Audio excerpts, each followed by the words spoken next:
What if the industry you worked in evoked some of the worst fears people have? Now, combine that with long wait times, weather delays, safety procedures. What would you do to make customers satisfied and come back? How would you take advantage of this opportunity to win business from your competitors? This is what Southwest Airlines faced, and they made a bold decision to be different. As a former senior level manager at Southwest Airlines, Jason Young learned the value of a successful workplace culture. Jason Young was a key driver in creating and developing the company's innovative training programs for its successful leadership and customer service culture that have become renowned in the business world today. Now, as the president of Lead Smart Incorporated, Jason Young shares his vision in developing successful corporate cultures with forward-thinking companies, including Starbucks, IHOP, Tyson Foods, and even again with Southwest Airlines. Author of the Culture-topia Effect and Service-topia, he's here to teach you to inspire and lead in your business. Please welcome Jason Young.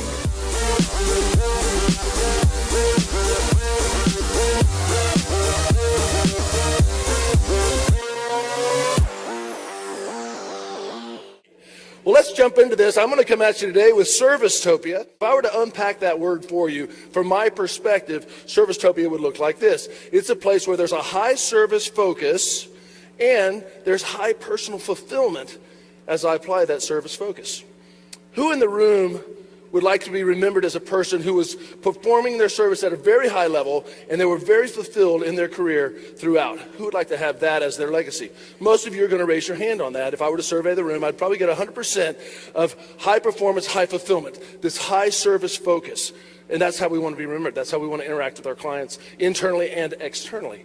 Certainly at Southwest Airlines, that's what we wanted to do, is create an environment, create a culture where there's a high service focus and our staff, our employees were very fulfilled in delivering that service. Right? What are the attitudes and behaviors of people who are in that space? Just shout out some words, anybody. Positive, energetic, enthusiastic, on time, diligent, creative, enthusiastic. All of those things together create this space, but that's not how life works. Every now and then people slide over. They're still focused on the service. They're just not as fulfilled as they once were. Something happened. Right? Somebody pushed their fairness button and all of a sudden, I'm just not as happy as I once was. Have you ever seen somebody there? Don't nudge anybody. I see somebody up there, that's you. Right? What are the attitudes and behaviors of those people? They're still showing up, they're still doing the work, they're still delivering good service, they're just not as happy. They can get frustrated, can't they? They can get sarcastic if you let them go long enough. They can start to burn out if you let them go long enough. It's a dangerous place because if I stay there long enough, we will slide down to low performance, low customer focus, low service focus, and low personal fulfillment. What are the attitudes and behaviors of those people? Late, whine, complain, sabotage, steal, that's all before noon. Very dangerous place to be. And if you think about it, if I can maintain a high level of service-topia, that focus, it allows me to be available that if I see someone sliding, I can reach out and pull them back into this space of service-topia. And that's the idea for you. As you go out and apply yourself in your teams, we can reach out, and when we recognize people who are not delivering that service at the level we all have committed to, then I can pull them back. It's really a really great picture of what inspiration should be. You know what the word inspire means? It's a Latin word. It just simply means to breathe. When you breathe, you inspire. When you do not breathe, you expire. Very good. I'm so glad you're on the front row. I love that. Look for it. It's all around us. If we want to be inspirational, if we want to reach out and lift people up, inspire people, all we have to do is look because it's everywhere. But you have to be available yourself first. I'm going to have to be in that space. I'm going to come at you for the next 55 minutes, 56 minutes or so, and I'm going to come at you from this perspective. How do we lift ourselves, and then how do we lift others around us in our teams as we apply great service principles, and how do we do that in this mindset of Service-topia? Right, so let's look at it. What really drives Service-topia, obviously, is a level of performance, this high level of performance. And to do that, we're going to have to interact together. We're going to have to be able to trust each other and interact together. Now, I'm going to take this to a little deeper level. I like another term for this. It's called relational coordination. Right? It implies that I'm going to coordinate the effort with everybody around me. So it's not just my team members. It's also my boss, my customers, my vendors, my suppliers, other departments. So as you interact, you're coordinating efforts with everybody. To do that, and what we found at Southwest and what I find universally, to do that, there's two types of tension that exist. There is service tension. That's the positive tension that I want us to stay focused on. Servicetopia is high service focus. It creates a service tension, and that's healthy tension. That's what we want. And then there's also people tension. People tension is the kind of tension that distracts us from giving great service. Right? And here's what the research shows. If I have high people tension, my service tension is going to drop. Customer service goes down when people are stressed out. I was working with a lady in Austin, Texas. She's the VP of HR for a company there. I said, how many people work here? She said, about half. I thought that was a pretty good answer. Depending on how much gossip we have going, depending on what policy doesn't make sense, depending on what fairness button got pushed today, got about half of them going. So here's what happens. When I can remove the tension, I can get 95% of my energy on effective service, on task completion, on whatever that relational coordination requires for me to execute the function of my job. So look for areas right now where there's tension, unhealthy tension, and say, how can I go back and reduce that tension? How can I change that conversation?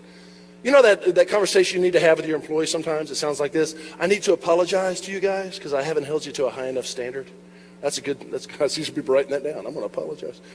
Or that conversation with your boss, I want to be able to do my best work for you, but I need you to do some things for me so I can perform better. It's good language. Hard conversations to have, but it helps us to remove tension. Same thing with customers, vendors, suppliers. I really want to be able to work well with you. I want to be able to deliver in an effective way for you, but we need to have a conversation so I know how to meet your expectations. All right, it allows us to get on the same field so that we can have great relational coordination. To do that, where I spend a lot of my time, how do you create that environment, that service culture? You might want to think about it like this. It's like a seedling, and I want to take care of it. I have to create the right environment for that to thrive. There has to be buy-in, and we have to make sure that we move through. So there's the startup mode. There's some risk-taking there. But the reality is, in your business, you've probably been building, growing, and recruiting and managing for some time. You had this innovation time that happens, and that's kind of when you stop. You take a pause. I don't know if, and you learn. Say, okay, we've got some new products, new strategy, new technology. What can we do to give higher levels of service, to provide better solutions? All right? And that's when you come to a conference and you get into this mindset, this learning culture. Let's not lose our edge. Can we learn our way to the next level? Now, at the end of all this, the reality of where you really are is more like this. You're really right there. You guys have a deep root system, and it's sturdy and it's strong, and what you do is amazing. And your creativity is amazing, but we can't lose sight that it's about people. It's so easy to get transaction focused and forget we're in a customer service business, and you really are. So we're going to have to stay into that customer service mindset. And to do that, it's really about sticking to who you say you are. And so we want to make sure that our service values are translated through our behavior, and that we are demonstrating those consistently. What does that service vision really need to look like? How do I play out our values behaviorally? Southwest certainly put a lot of thought into that, and I'm going to share their vision statement with you. It's really a vision value statement all in one, and the first part of it is directed right to the customer.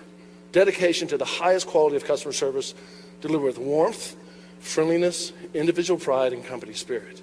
I think we need to lighten it up a little bit. I mean, we spend half our awake life at work. You guys probably spend more than half your awake life at work. Who do you want to be around at work? What kind of person?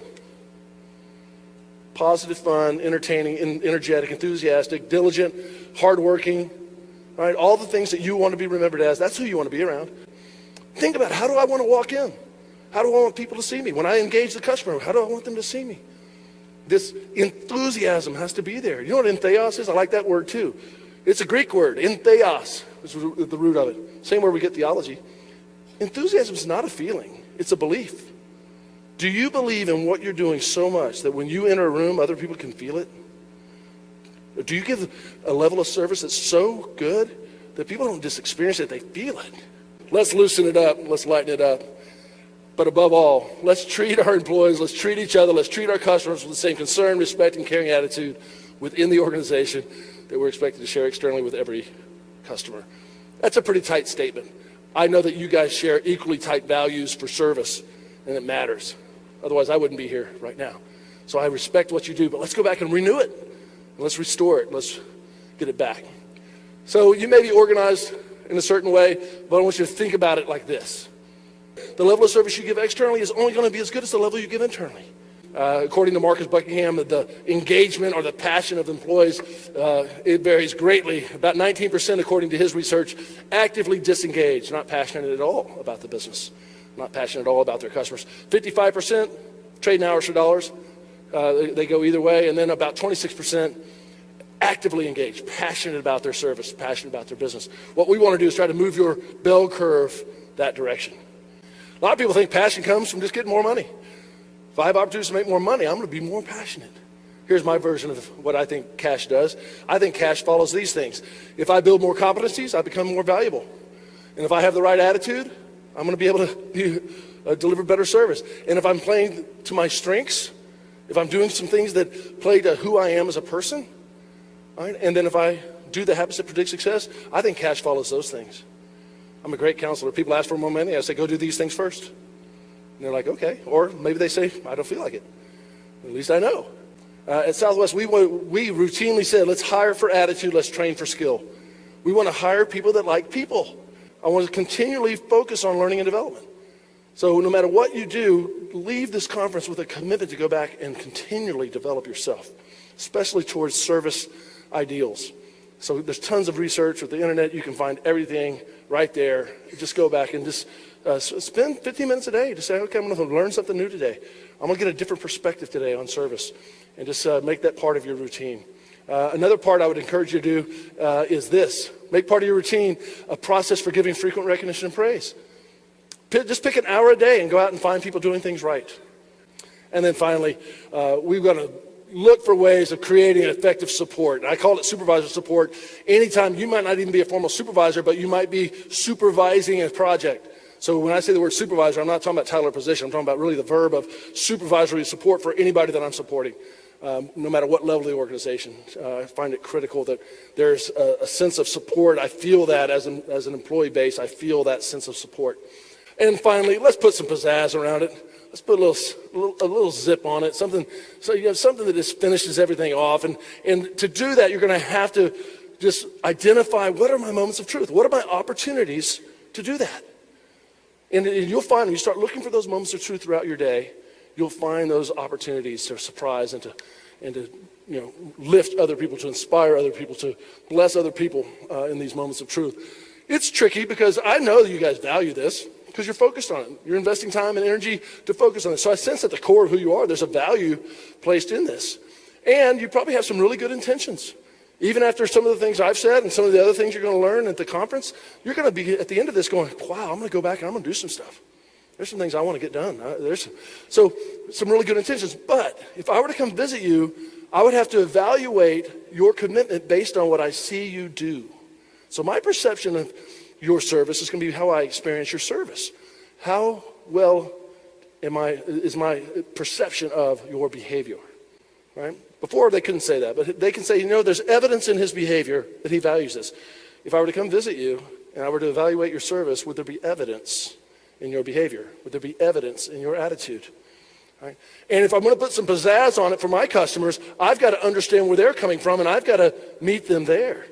So now it's not just about my point of view. I've got to understand my customer's viewing point, and I've got to meet them there. That's what makes this so challenging, is delivering service in a way that's going to be well received by the person receiving the service. And I'm going to give you this statement or this phrase. I would ask you to go back and be thinking in terms of creating a service culture. All right, everything we're doing is bounced up against and off of this idea that we have a culture of service, and we're going to meet that expectation. We're going to exceed that expectation. Let's go back and let's start to think in terms of personal accountability around this idea of delivering this on this service culture. I want us all to say, you know what, I'm going to personally take responsibility for the environment I'm in on delivering excellent service. Because if you do that, the more responsibility you take for your current reality and the current impact you have on the people around you, the more empowered you're going to feel and the more positive your influence is going to be. Now, this is my language. You might get this slide, want to change some of the words. That's fine, but make it real for you. And I just challenge you to do that. Step into it, all right, and go back and make a difference. And as you do that, you will start to feel the freedom that comes with it, and you'll start to enjoy the success that comes with it, all right? And take it back to your teams as well. Let's get the trust stuff figured out. We got to be able to rely on each other. Let's get people doing what they cannot not do. Let's get strengths and abilities flowing into this service package. Let's align ourselves to these values and in our vision for what our service is going to look like. How do I know you're committed? Because there's evidence in your behavior. And then I know you do this well. Let's measure it. That's the accountability piece. Let's be willing to be accountable for this. If you want to look at it from a motivation standpoint, it's the same words. We want to raise the task tension. We want to raise the service. We're going to do that by lowering people tension. We start with relationship first. All right? And to do that, trust is what's going to pull the tension down for the team. You're going to ground your team in trust. And expertise is going to blast off service. And then people start to align themselves to service priorities and our service culture and our service initiatives. And there's commitment because you see it in the evidence in their behavior. And then motivation breaks out. And measurement pulls the performance through the roof, and accountability really drives down. And if you're on a team like I was on at Southwest, you can change the word accountability. You can just change that to celebration, because that's really what it's like. Let me end with this last thought, and I'll be done. The first client I worked with when I left Southwest Airlines was Hawaiian Airlines. And through a series of events, I got connected with them, and I got a call from their VP of HR. She said, Jason, would you be willing to come over here and do about 60 days of leadership training for us? Now, you'd have to come to Honolulu. Is that okay? And I said yes, and started a beautiful relationship that lasted several years. And I became very fond of the culture there and the people there. And every time I go there, they greet me in a beautiful way. What do they say when you go to Hawaii? Aloha. But they don't just say aloha. If you're close to somebody, they will kiss cheeks and they give gifts. And it's a tradition that goes back to ancient Hawaii. And I asked a friend of mine there, her name's Kina Sai. I said, Kina, what is the deal with aloha? It's such a beautiful greeting. Where's it come from? And she said, well, there's varying stories about it, but literally when ancient islanders would row up on a friendly visit, the Tahitian, Tonga, and Samoan, Hawaiian, when they would greet each other, the big warriors would extend arms, palms up. And it was a gesture that says, look, I'm unarmed. It was a friendly gesture, says, I come in peace. It's like a handshake is, look, no handgun. It's just a gesture that says, I'm unarmed, I'm friendly. And so it's a gesture. And they would grab arms, and they would say, alo. A-L-O in Hawaiian, it means front or face or presence. And they would pull each other face to face, and they would share, ha. And ha is exactly what it sounds like. It's a breath. They believed if you shared breath, you shared spirit. It literally means I welcome you with my spirit. The word ha, vai, W-A-I in Hawaiian, it means water. Ha, same root word, spirit. Ha, wai, a place in the water that renews your spirit. A place in the water that brings life. Isn't that beautiful? If you guys do nothing else leaving here today, just go out and share some ha. And it's no accident laughter's ha-ha. Now, I made that up, but I think it fits, man. I think we need to laugh more. I think we need to bless each other more. You guys have certainly done that for me. And with that, I wish you all a very fond aloha. God bless everybody. Thank you. Thank you very much. Thanks.